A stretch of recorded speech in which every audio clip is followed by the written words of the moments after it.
तो देखिए फ्रेंड्स, जैसा कि आपको पता है कि हम कॉमन एरर्स फाइंड आउट करना सीख रहे हैं और कॉमन एरर्स रिलेटेड क्वेश्चन हमें हर एग्जाम में देखने को मिल जाते हैं, चाहे वो कोई भी एग्जाम हो, चाहे वो एसएससी के एग्जाम्स हो, बैंक्स के एग्जाम्स हो या फिर अदर कोई भी एग्जाम्स हो।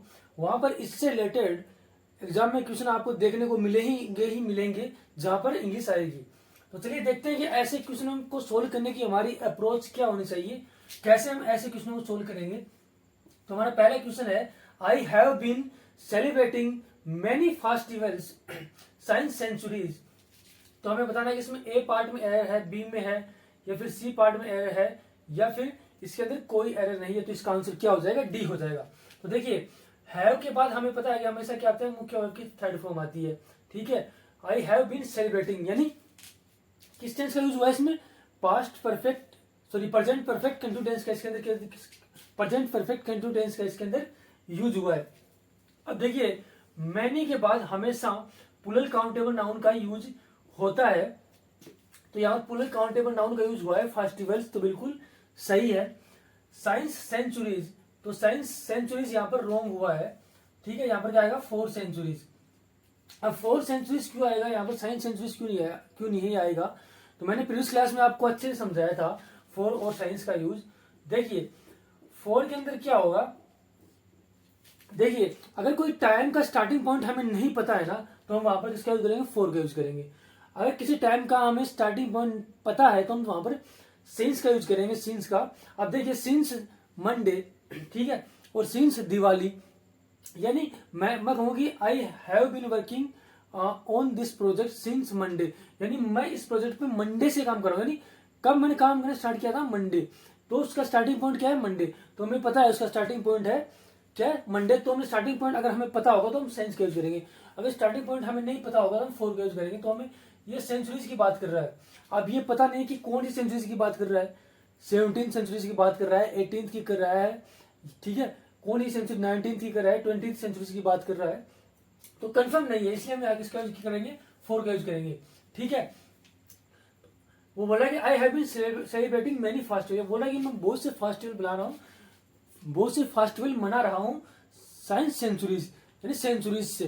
तो जो स्टार्टिंग टाइम है, कब से उसने फेस्टिवल बनाना शुरू किया था वो हमें पता नहीं है, तो हम यहाँ किसका यूज करेंगे? 4 का यूज करेंगे।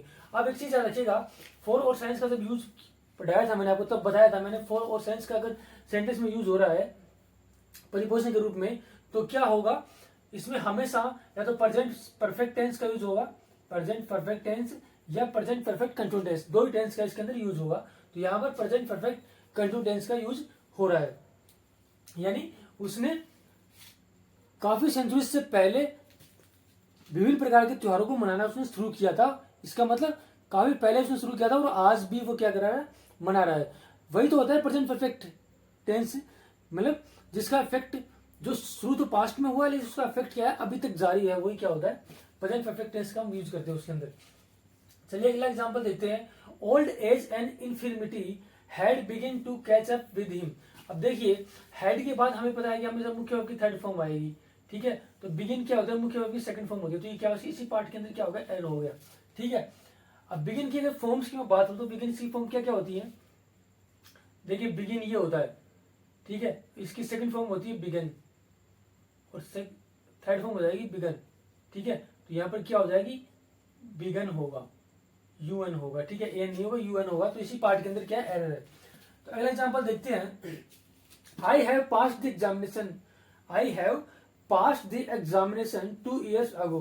ठीक है, अब हमें बताना है इसमें कौन से पार्ट में एरर है, ए पार्ट में है, बी में है, सी में है, फिर इसमें कोई एरर नहीं है। तो देखिए, I have pass the examination 2 years अगो। अब देखिए, अगो आ गया, अगो इसके अंदर आ रहा है, इसका मतलब किसका यूज करेंगे? सिंपल पास्ट टेंस का यूज करेंगे, V2 का यूज करेंगे, यानी हैव की इसमें यूज की करने की जरूरत है नहीं है, इसी पार्ट के अंदर एरर होगा। ठीक है, अगर यहाँ पर क्या होता है 4 2 years 4, तो यहाँ पर किसका यूज होता?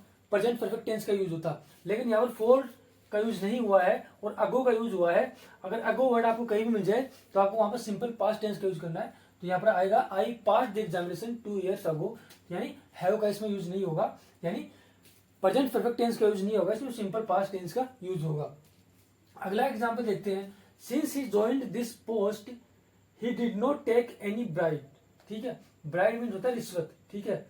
देखिए सिंस का प्रयोग, अगर यहाँ पर सिंस का प्रयोग कंजक्शन के रूप में हुआ है, ठीक है, एक सेंटेंस ये हो गया, एक सेंटेंस और दूसरा सेंटेंस ये आगे वाला हो गया, ठीक है। अब देखिए सिंस का प्रयोग अगर कंजक्शन के रूप में होगा तो सिंस के साथ वाला सेंटेंस होगा वो तो किस में होगा, सिंपल पास्ट टेंस में होगा, यानी V2 में होगा। और इसके आगे वाला सेंटेंस होगा किस में होना चाहिए, प्रेजेंट परफेक्ट टेंस में होना चाहिए, किसमें, प्रेजेंट परफेक्ट के अंदर। तो ये किसमें है, ये पास्ट में ही है, सिंपल पास्ट में। तो यहाँ पर ये नहीं आकर डिड नॉट, नहीं आकर क्या आएगा, he has taken, he has taken, he has not taken any bride आएगा इसका, क्योंकि प्रेजेंट परफेक्ट टेंस का यूज होगा किस किस कंडीशन में, अगर सिंस का प्रयोग कंजक्शन के रूप में हुआ है, ठीक है। तो आपको कंफ्यूज नहीं होना है, यहाँ पर तो देखिए प्रीपोजिशन के रूप में हुआ है और यहाँ पर कंजक्शन के रूप में। प्रीपोजिशन के रूप में कंजक्शन इसका सिंस का यूज है वो हमेशा प्रेजेंट परफेक्ट टेंस या प्रेजेंट परफेक्ट कंटिन्यूस टेंस में होगा, ठीक है। अगर कंजक्शन के रूप में हुआ है तो किस किस सेंस वाले जो सेंटेंस होगा वो सिंपल पास्ट टेंस में होगा, उसके आगे वाला सेंटेंस किस में होगा, प्रेजेंट परफेक्ट टेंस के अंदर होगा। अगला एग्जांपल देखते हैं, when they stole the money and where did they hide it, ठीक है, क्वेश्चन मार्क लगा हुआ है, यानी प्रश्नवाचक वाक्य है, यानी सब्जेक्ट के पहले किसका यूज होगा, वर्ब का यूज होगा। तो इसमें तो सही यूज हुआ है, इसमें नहीं यूज हुआ है। अच्छा मुझे बताइए स्टोल मीन्स क्या है, V2 है। अगर V2 स्टोल को मैं ऐसे लिख सकता हूँ क्या, डिड स्टील, एक ही बात है ना, स्टोल डिड स्टील, तो यहाँ पर यही होगा, ठीक है। तो यहाँ पर क्या हो जाएगा, डिड, व्हेन डिड दे, या स्टोल के सामने क्या आ जाएगा, स्टील आ जाएगा, ठीक है। क्योंकि क्यों हमने ऐसा किया, क्योंकि प्रश्नवाचक वाक्यों के अंदर क्या होगा, सब्जेक्ट के पहले क्या आएगा, वर्ब आएगा, ठीक है।